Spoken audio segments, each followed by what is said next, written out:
हम सब गाथा गाएं, आओ हम सब गाथा गाएं अपने हिंदुस्तान की, ऋषि मुनियों के त्याग तपों की, वीरों के बलिदान की, ऋषि मुनियों के त्याग तपों की, वीरों के बलिदान की। वंदे मातरम, वंदे मातरम, वंदे मातरम, वंदे मातरम। नमस्कार, मैं प्रेमलता चौरे। आज गुरु पूर्णिमा के शुभ अवसर पर मैं आप सभी को बहुत बहुत शुभकामनाएं देती हूँ। गुरु पूर्णिमा है आज, और आज का दिन आप सभी के लिए बहुत ही सुखमय और मंगलमय हो, ऐसी मैं परमपिता परमेश्वर से कामना करती हूँ। और आपके गुरुजनों से भी यही मैं प्रार्थना करूँगी कि वे अपने शिष्य को जो जहाँ भी हैं वो उन्हें आशीर्वाद प्रदान करें, ताकि हम सभी अपने जीवन में आगे बढ़ें, अपने कर्तव्य पथ पर आगे बढ़ते रहें और अपने गुरु का मान सम्मान सदैव बनाए रखें, और अपने गुरु से जो हमें शिक्षा प्राप्त हुई है इसे हम आगे बढ़ाने का प्रयत्न करें। और आज जैसा कि गुरु पूर्णिमा है और गुरु पूजन का, गुरु दान देने का एक विशेष दिन माना जाता है कि आज हम कहीं भी हों तो हम अपने गुरु से मिलने अवश्य जाते हैं। कई बार ऐसा होता है कि हमारे गुरु भी हमारे घर आते हैं। अगर दूरी थोड़ी ज़्यादा हो कि हम कहीं 500,000 किलोमीटर के डिस्टेंस पर बैठे हुए हैं, दूरियों पर बैठे हैं, तो हमारा जाना वहाँ मिलना संभव नहीं हो पाता है। तो हम अपने गुरु को जहाँ हैं उसी स्थान से उन्हें प्रणाम करें, उन्हें नमन करें, और आगे जो उन्हें हम कुछ भेंट देना चाहते हैं, भेंट स्वरूप जो उन्हें देते हैं, वो हमारे आसपास ही किसी गरीब को दे दें। और जब भी हम अपने गुरु से मिलें तो हम अपने गुरु से यही समझकर मिलें, वो कोई भी दिन हो, साल का, वर्ष का, लेकिन हमारे गुरु के लिए वो हमारे से मिलने का गुरु पूर्णिमा का दिन ही होना चाहिए। वैसा ही मिलन होना चाहिए जैसे गुरु शिष्य का गुरु पूर्णिमा के दिन मिलन होता है। अब आगे हम बात करते हैं कि ये गुरु पूर्णिमा क्यों मनाई जाती है, ये ऐसी परंपराएं क्यों चलाई गई। तो हमारे जीवन में 3 तरह के ऋण होते हैं। एक, कोई भी बालक बालिका, कोई भी बच्चा, कोई भी मनुष्य जब जीवन में जन्म लेकर आता है तो वो 3 ऋणों से युक्त होता है। पहला ऋण देव ऋण। ये जो प्रकृति है, जो इसकी व्यवस्था है, जो देवताओं का ऋण माना जाता है। प्रकृति में हम देखते हैं कि फूल, पेड़, पौधे, अन्न, धन्य, धान्य सब हमारे उपयोग के लिए है, जो ईश्वर ने, परमात्मा ने हमें प्रदान की हुई है।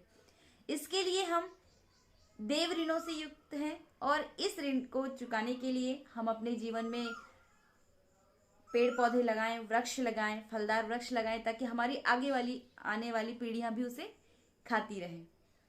इसी तरह से हमारे जीवन में दूसरा ऋण होता है ऋषि ऋण, जिसे कहते हैं गुरु ऋण। अब ये गुरु ऋण क्या होता है? गुरु ऋण वो होता है तो जब बच्चा जन्म लेता है तो पहली गुरु तो उसकी माँ होती है, जो उसके प्रकृति से उसका परिचय करवाती है, उसके पिता से, परिवार से, समाज से, और हर एक चीज से माँ परिचय करवाती है। इसलिए माँ प्रथम गुरु होती है। तो माँ के प्रथम गुरु के होने के साथ साथ हम फिर पिताजी, दादा दादी, इस तरह से हमारा परिवार हमारा गुरु होता है। बड़े जो हमारे होते हैं, जो हमें शिक्षा देते हैं।